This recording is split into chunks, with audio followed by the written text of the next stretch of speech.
25 তারিখের আগের সিদ্ধান্ত তো আপনারা নেন নাই না, কিছু ক্ষেত্রে বোর্ড নিয়েছে, কিছু ক্ষেত্রে যে যার দায়িত্ব আনট্রান্সপারেন্ট ডিসিশন কি আপনারা সিগনেটরিরা নিয়েছেন? আমরা সেক্রেটারির দায়িত্ব নেই আপনারা এটা করেন নাই? না, আমরা দায়িত্ব নেই না, কারণ আমাদের কাছে যখন কাগজটা আসে সেটা সব ধাপ পার হয়ে আসে, সেই ধাপ পার হয়ে আসলে আমরা আনটা ট্রান্সপারেন্ট সিদ্ধান্ত কে নিল তাহলে?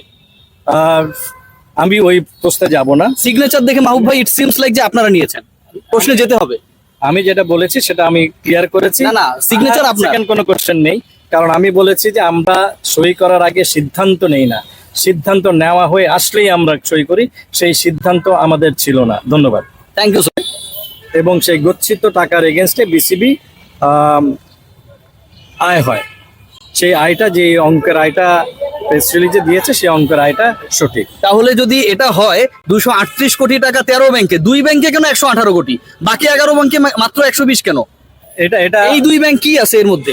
যে ব্যাংক আমাদেরকে বেশি অঙ্কের রিটার্ন দিয়েছে সেই ব্যাংকের টাকাগুলো। সিকিউরিটি থেকে রিটার্ন গুরুত্বপূর্ণ মাহবুব ভাই, আপনি তো অনেক বড় বিজনেসম্যান। সেটা আমার নিজের কোম্পানির ডিসিশন, আমি নেই, এখানে ডিসিশনটা আমার নয়। এই কোম্পানি এতদিন যারা আমাকে বলার চেষ্টা করেছেন যে রিয়াসাত ভুয়া তথ্য দেয়, কোনো মিল নেই, সিদ্ধান্ত হয়েছে ক্রিকেট বোর্ডে, প্রেস রিলিজ দিয়ে দিয়েছে BCB, signatory Mahbub Anam Fahim Sina, what actually comes out? সকল সিদ্ধান্ত হয়েছে 25 তারিখের আগেই। 25 তারিখে, জানুয়ারির 25 তারিখে বাংলাদেশ ক্রিকেট বোর্ডের কমিটি ডিস্ট্রিবিউশন হয়। ফিনান্স কমিটি, লজিস্টিক্স কমিটি, এই কমিটিগুলোর দায়িত্ব 25 তারিখের আগ পর্যন্ত কাউকে দেওয়া হয় নাই। সেই কমিটিগুলো সামলেছেন প্রেসিডেন্ট নিজে। বাংলাদেশ ক্রিকেট বোর্ডের প্রেসিডেন্ট ফারুক আহমেদ সেই কমিটিগুলোর দায়িত্ব সামলেছেন, এবং ফান্ড ট্রান্সফারের যে অগ্রণী ভূমিকা, সেটাতে বাংলাদেশ ক্রিকেট বোর্ডের অ্যাপ্রুভালের যে প্রশ্নটা বারবার উঠছিল, সেই অ্যাপ্রুভাল তিনি নেননি। এটাকে পোস্ট ফ্যাক্টর অ্যাপ্রুভাল, মানে হচ্ছে আগে ডিসিশন নিয়ে নেওয়া হয়েছে, বাস্তবায়ন করা হয়েছে, টাকা আমি খরচ করেছি, বোর্ড মিটিং এ উঠেছে, এত টাকা খরচ হয়েছে, ভাই সাইন করে দেন। That was the case. ভাবা যায়, আমি 120-এর অনুসন্ধান করতে গিয়ে শেষ পর্যন্ত ক্রিকেট বোর্ড নিজে স্বীকার করেছে অ্যামাউন্টটা প্রায় ডাবল, 238, এবং এই 238-এর ট্রান্সফারের প্রপার সিস্টেম মেনটেন করা হয় নাই।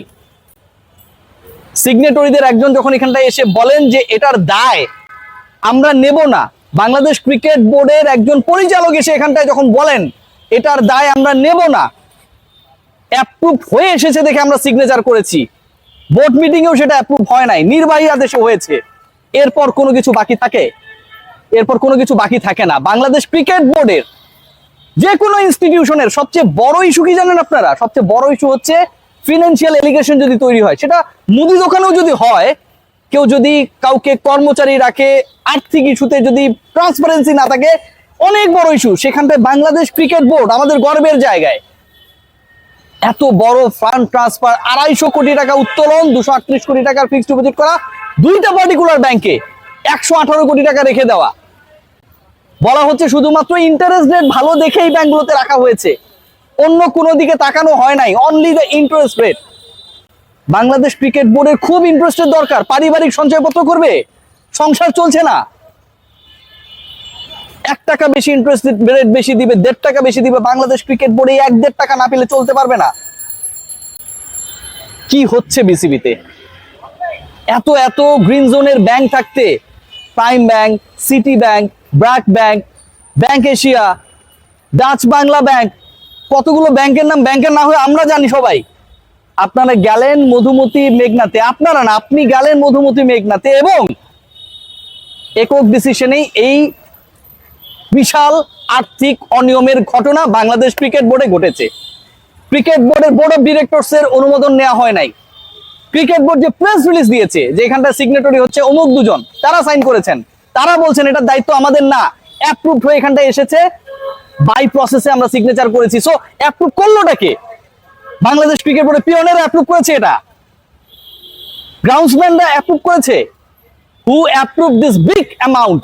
This is the question, and the answer is only Faruque Ahmed, যিনি খুনিকে সঙ্গে করে নিয়ে বাংলাদেশ ক্রিকেট বোর্ডের টাকায় 5 স্টার হোটেলে থাকেন, বিমানে ওঠেন, বিসিবি সেই টাকা পরিশোধ করে, সেই তিনি। বাংলাদেশ ক্রিকেট বোর্ডে যা হচ্ছে সর্বদিক থেকে, পারফরমেন্স বলেন, বিসিবির টাকা এদিক সেদিক ব্যয় করা, খুনির পেছনে ব্যয় করা, 5 স্টার হোটেলে অ্যাকোমোডেশন দেয়া, কিংবা 1300 কোটি টাকার এফডিআর এ একচ্ছত্রভাবে ডিসিশন মেক করা অবিশ্বাস্য। কেন ফারুক আহমেদকে একলাই ডিসিশন নিতে হলো? কেন? এই উত্তর কেউ দেবে? কেউ দেবে না। সবাই ভালো থাকবেন।